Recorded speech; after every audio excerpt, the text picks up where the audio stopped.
दोस्तों, एक समय की बात है। एक बड़ी सी कंपनी के गेट के सामने एक समोसे वाले की दुकान थी। लंच टाइम में अक्सर कंपनी के एम्प्लॉइज वहां आकर समोसे खाया करते थे।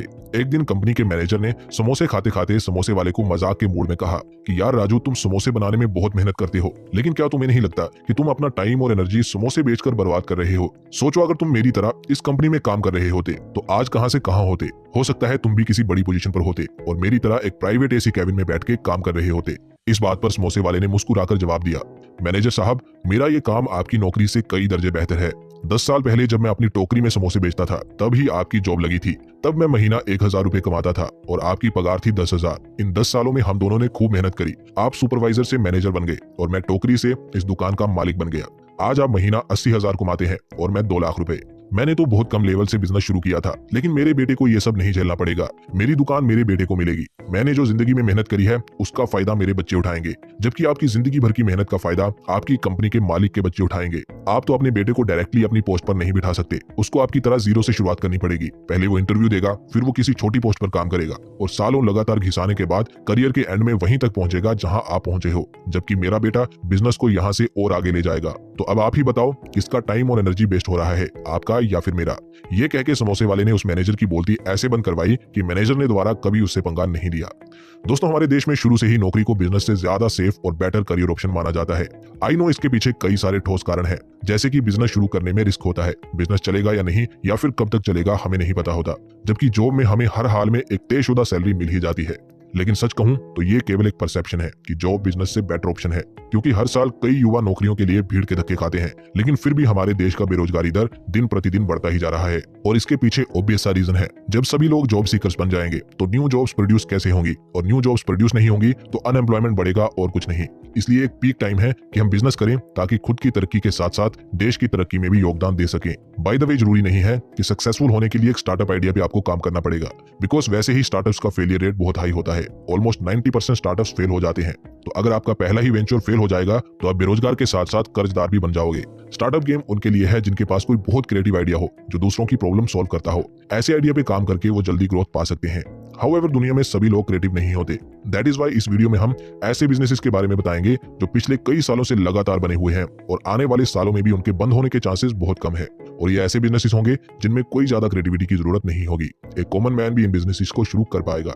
मैंने कई सारे बिजनेसेस को स्टडी किया इस वीडियो के लिए, फिर मुझे 4 ऐसे बिजनेसेस समझ में आए जिनमें मुझे सबसे ज्यादा पोटेंशियल लगा। इनमें पैसा लगाने से पहले आपको उतना नहीं सोचना पड़ेगा, क्योंकि ये एवरग्रीन बिजनेसेस हैं, यानी सदियों से चलते आए हैं और आगे भी इनके ना चलने के कोई चांसेस मुझको नहीं दिखते, बिकॉज ये सारे बिजनेसेस लोगों की नीड्स को कैटर करते हैं। सो अब जल्दी से जानना शुरू करते हैं इन स्मॉल बिजनेस आइडियाज के बारे में।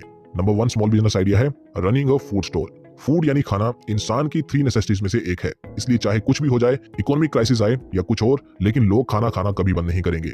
दैट इज वाई इस डोमेन में बिजनेस करना कभी घाटे का सौदा साबित नहीं होता। इसमें कस्टमर्स की कमी आपको कभी महसूस नहीं होगी, एज लॉन्ग एज आप स्वादिष्ट खाना बनाते रहो और एक डिसेंट लोकेशन पर अपना फूड जॉइंट ओपन कर लो। एंड इस बिजनेस में प्रॉफिट मार्जिन भी अच्छा है। 25 to 40% का मार्जिन इजिली इस बिजनेस में कमाया जा सकता है। रिसेंटली काफी वीडियोस भी इंटरनेट पे वायरल हो रही हैं, जिनमें बताया जा रहा है कि स्ट्रीट स्टॉल्स वाले एक MBA ग्रेजुएट से कई गुना ज्यादा अर्न करते हैं। इन वीडियोस में कितनी सच्चाई है इसका तो कोई प्रूफ नहीं है। हाउएवर, ये कोई बड़ी बात नहीं है कि एक फूड स्टॉल वाला महीने के लाखों में अर्न करे। अगर आप कस्टमर्स को टेस्टी फूड सर्व करेंगे और साथ में हाइजीन का ध्यान रखेंगे और ये रिसर्च करके काम शुरू करेंगे कि आपके एरिया में कौन सा स्ट्रीट फूड लोगों के बीच लोकप्रिय है, तो आप इस बिजनेस में सक्सेसफुल हो सकते हैं और महीने का लाखों में भी अर्न कर सकते हैं। एंड इसमें लागत भी कम है और ऊपर से एक्सपेंस भी उतना नहीं है, जिस वजह से इस बिजनेस में रिस्क कम हो जाता है। बिजनेस वर्ल्ड में एक मशहूर कहावत है कि अपना एक बाल लो, उसमें एक नोट बांधो और पहाड़ पर फेंक दो और उसे खींचो, आया तो पहाड़ और गया तो सिर्फ एक बाल।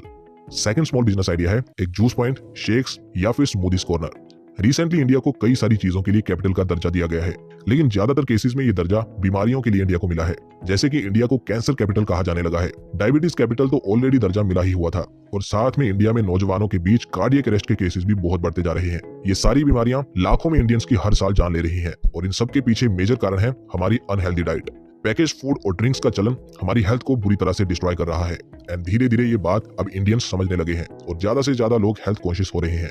ये ट्रेंड अभी काफी नया है, लेकिन ट्रेंड को टाइमली कैच करना ही एक स्मार्ट बिजनेसमैन का काम होता है। इस ट्रेंड को पकड़ने के लिए आप एक जूस पॉइंट खोल सकते हो, जिसमें आप फ्रेश फ्रूट्स का हेल्दी जूस लोगों को सर्व कर सकते हो, या फिर थोड़ा कम हेल्दी बट बहुत हाई पोटेंशियल वाला लस्सी जॉइंट खोल सकते हो। इंडिया एक ट्रॉपिकल रीजन वाली कंट्री है जहां का वेदर मोस्टली सिटीज में साल भर गर्म ही रहता है, तो ऐसे क्लाइमेट में समर रिलेटेड जूसेस सेल करना ईयर लॉन्ग आपको इनकम करके दे सकता है एंड डिसेंट कमाई आप कर सकते हो। लस्सी बिजनेस की ही बात करूं तो अगर आप अकेले इसको चलाओगे और डेली के 100 कप सेल करोगे जिनका प्राइस 80 से 100 के बीच होगा, तो आपकी डेली की सेल 8 से 10,000 रुपए की हो सकती है और 30% का मार्जिन भी इसमें से आप निकाल पाए तो डेली का 2400 से 3000 और महीने का 72,000 से 90,000 तक की अर्निंग आप कर सकते हो। डेफिनेटली ये इनकम इंडिया में किसी भी 9 to 5 जॉब से बेटर है। हाउएवर इस बिजनेस में सक्सेस भी टेस्ट, हाइजीन और गुड एक्सपीरियंस पर डिपेंड करेगी और बिजनेस में कस्टमर एक्वायर करने में टाइम तो लगता है, सो ओवरनाइट सक्सेस के ख्वाब मत देखिएगा। एंड ये बिजनेस भी एक लो कॉस्ट बिजनेस है जिस कारण इसमें रिस्क कम है। सो ये था सेकंड बिजनेस आइडिया।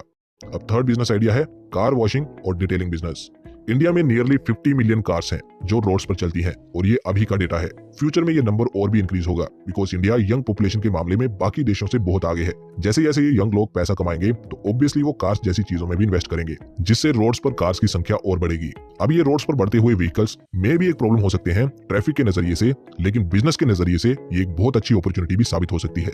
जो लोग व्हीकल्स खरीदते हैं उनमें से ज्यादातर ऑफिस गोइंग होते हैं या बिजनेस ओनर्स होते हैं और ये लोग बहुत बिजी होते हैं, इसलिए गाड़ी धोने जैसे काम खुद से करना इनके लिए पॉसिबल नहीं होता।